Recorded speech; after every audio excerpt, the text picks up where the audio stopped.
Have you ever found yourself sitting alone, wondering why your family just doesn't seem to show up the way you hoped they would? Maybe they're too busy, or maybe the connection feels weaker than it used to. And you start asking yourself, is it me? Am I the one who changed?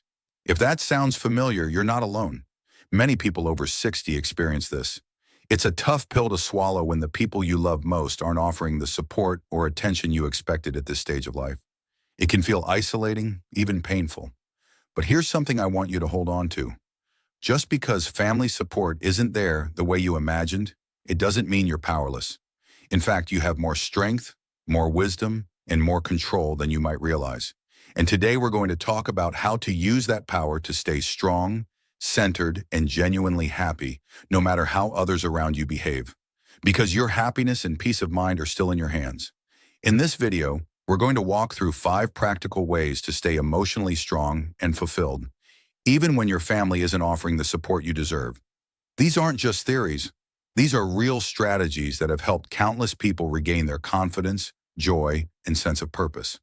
Let's begin by talking about one of the most important steps, shifting your expectations. Now, I know that might sound a little harsh at first. After all, isn't it natural to expect love and care from your children or relatives? Of course it is. But here's the thing. Sometimes we set ourselves up for repeated disappointment by holding on to expectations that no longer match reality. Life changes, people change, and often they're caught up in their own struggles, jobs, or families. That doesn't excuse them, but it does remind us that pinning our emotional well-being on others' actions can leave us feeling empty. So instead of expecting specific gestures, like weekly visits or constant check-ins, focus on adjusting your expectations to what's realistic, not what's ideal. This doesn't mean lowering your worth or settling for less. It simply means freeing yourself from feeling frustrated when others don't act the way you hoped. One woman I know, Carol, told me how she used to wait by the phone every Sunday for her son to call, and every time he didn't, she felt crushed. When she finally decided to stop waiting and instead use that time to do something joyful, like joining a local book club, her Sundays became something she looked forward to again. Now, once you've adjusted your expectations, the next step is to focus inward on strengthening your self-worth. After 60, a lot of us tie our value to roles we've played in the past. Mother, father, caregiver, provider. And when those roles change or fade, it can feel like we've lost part of who we are. But here's the truth. Your worth was never just about what you did for others. It's about who you are right now. This is the perfect time to rediscover that person. One powerful way to do this is by engaging in activities that remind you of your abilities and passions. Maybe you love painting, gardening, volunteering, or learning something new. The key is to find what lights you up inside, something that makes you proud of yourself without needing external validation. A friend of mine, David, started teaching chess to local kids at 68, and he told me it gave him more joy and purpose than waiting for family members to show interest in his life. When you build a stronger sense of self-worth, you become less dependent on outside approval, even from your family, and more connected to your own inner happiness. Now that we've talked about adjusting expectations and rediscovering your self-worth, let's keep going. Not discuss that topic. Or, I need some time to focus on myself right now. Setting boundaries is a sign of strength, not weakness, and it helps you control how much negative energy enters your space. I once met a woman named Helen who used to get dragged into endless arguments with her adult daughter. After years of frustration, Helen decided to calmly but firmly say, "I'm happy to talk, but I won't continue conversations that turn disrespectful." And while it didn't solve everything overnight, Helen noticed she started feeling calmer and more empowered, simply by choosing when and how to engage. The beauty of boundaries is that they create room for self-care and positive experiences.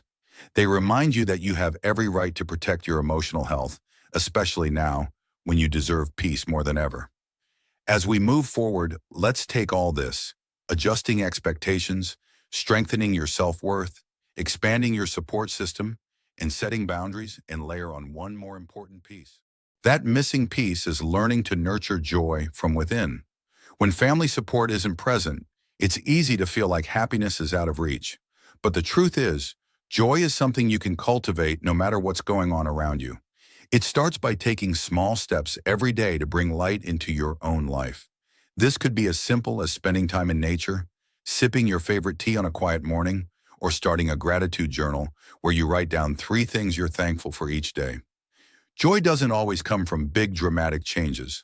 Often it's found in the tiny moments that we create for ourselves. A man named Robert I once knew started taking short walks to the park near his home each afternoon.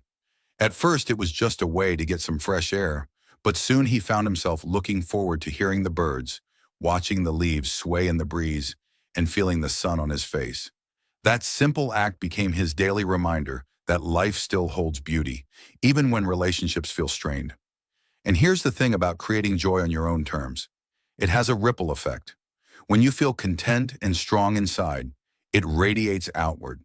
You start attracting more positivity, building new connections, and seeing the world through a softer, more optimistic lens.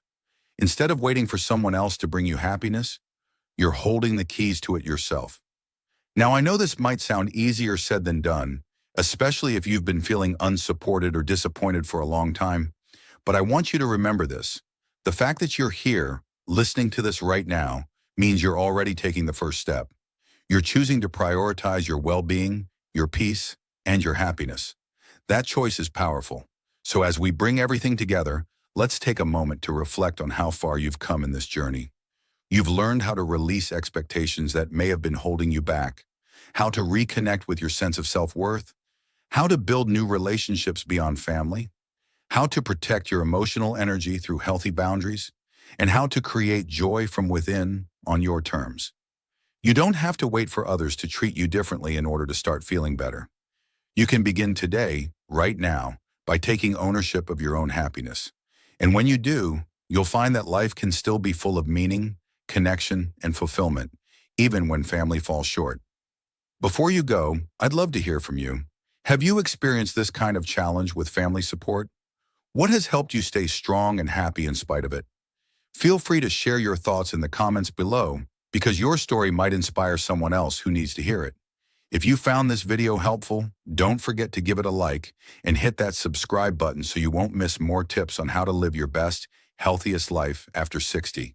And above all, remember this: you are valuable, you are resilient, and you deserve happiness no matter what. Here's to living your best life at any age. Your best years start now.